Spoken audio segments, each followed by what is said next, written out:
ملک بہت سارے لوگوں کو زبانی یاد ہوتی ہے اور جن کو نہیں یاد ہے ان کو چاہیے کہ وہ یاد کر لیں۔ رسول اللہ صلی اللہ علیہ وسلم نے روزانہ عشاء کے بعد سورہ ملک پڑھنے کی ترغیب دی ہے۔ فرمایا تبارک الذی بیدہ الملک وہو علی کل شیء قدیر، بہت برکت والی ہے وہ ذات جس کے ہاتھ میں بادشاہی ہے، وہو علی کل شیء قدیر، اور وہ ہر چیز پر قدرت رکھتا ہے۔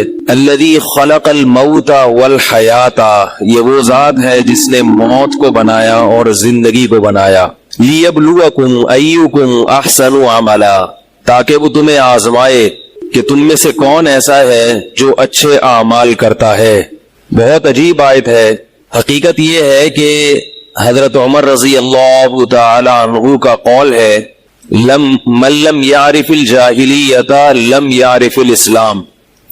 وہ فرماتے ہیں جس نے زمانہ جاہلیت نہیں دیکھا وہ اسلام کی خوبیاں بھی نہیں پہچان سکتا۔ تو ہم اور آپ چونکہ مسلم گھرانے میں پیدا ہوئے، یہ باتیں بچپن سے سنتے آ رہے ہیں، اس لیے ہمیں ان باتوں کی اہمیت کا اندازہ نہیں ہے، ورنہ یہ سورت جس شان کے ساتھ شروع ہو رہی ہے، جس جلال کے ساتھ شروع ہو رہی ہے، وہ ایسا زبردست جلال ہے اس سورت میں کہ انسان کے دل کو اندر سے ہلا دے، اور ہمارے دل میں، ہمارے ضمیر میں اٹھنے والے بہت سارے سوالات کا اس سورت کے شروع میں اللہ نے جواب دے دیا۔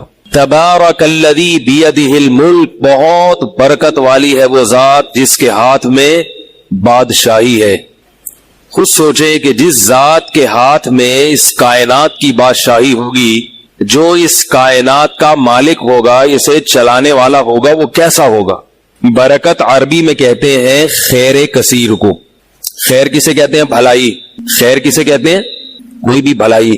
اور برکت کہتے ہیں کہ بہت زیادہ بھلائی، تھوڑے میں بہت زیادہ ہو جانا، بھلائی ہو جانا۔ تو اللہ تعالیٰ کی جو ذات ہے اس میں اللہ نے بہت زیادہ اپنی ذات میں بھلائی رکھی ہے، جو ہمیں اس کائنات سے نظر آتی ہے، کس طرح اپنے بندوں کو کھلا رہا ہے۔ اب آپ دیکھیں ابھی کراچی میں 3-4 دن بارشیں ہوئی ہیں، اگر یہ بارشیں نہ ہوتی تو آپ کہہ سکتے تھے بھئی پھر اگست میں ہو جاتی، اگر فرض کریں اگست میں بھی نہ ہوتی تو آپ کہہ سکتے تھے بھئی جولائی اگست سپٹمبر میں ہو جاتی، فرض کریں کہ سپٹمبر میں بھی نہ ہوتی تو ہم کہہ سکتے تھے بھئی اگلے سال ہو جاتی، فرض کریں کہ اگلے سال بھی نہ ہوتی، بھئی اگلے سے اگلے ہو جاتی، 4 سال بعد ہو جاتی، 5 سال بعد ہو جاتی، اور فرض کر لے 5 سال بعد بھی نہ ہوتی، تو آپ کہیں گے ایسی ایسی خطرناک چیزیں ہمیں فرض نہ کراؤ، فرض کرنے کی بھی کوئی انتہا ہوتی ہے۔ یہ تو برس رہی ہیں بارشیں، اس لیے ہمیں اندازہ نہیں ہے اللہ کی خیروں کا۔ ہم گناہوں میں مشغول ہیں، اللہ کو نہیں مانتے، جو ماننے والے ہیں وہ بھی مان کے بھی گناہ کر رہے ہیں۔ کہ عجیب بات ہے، آسمان پہ بادل آتے ہیں اور موسلا دھار بارشیں برستی ہیں، اگلے دن اخبار میں ایک چھوٹی سی خبر آ جاتی ہے کراچی میں بے پناہ بارش، ٹریفک جیم۔ ہمیں یہ علم نہیں ہے کہ ہمارا پیدا کرنے والا کس طرح ہمارے جینے کا سامان کر رہا ہے۔ اگلے کئی سالوں تک ایک بارش، اگلے کئی سالوں تک ہمیں زندگی دے کے جاتی ہے، صرف ایک بارش، ایک تسلی سے بارش ہو جائے نا، اس کا مطلب ہے اگلے 4-5 سال تک یہ قوم مرنے والی نہیں ہے، کیونکہ اس میں بہت ساری بیماریاں ختم، زمین کو حیات مل جاتی ہے، زندگی مل جاتی ہے، زمین کا پانی جو تیزی سے اس کی سطح نیچے ہو رہی تھی وہ سطح لیول پہ آ جاتی ہے۔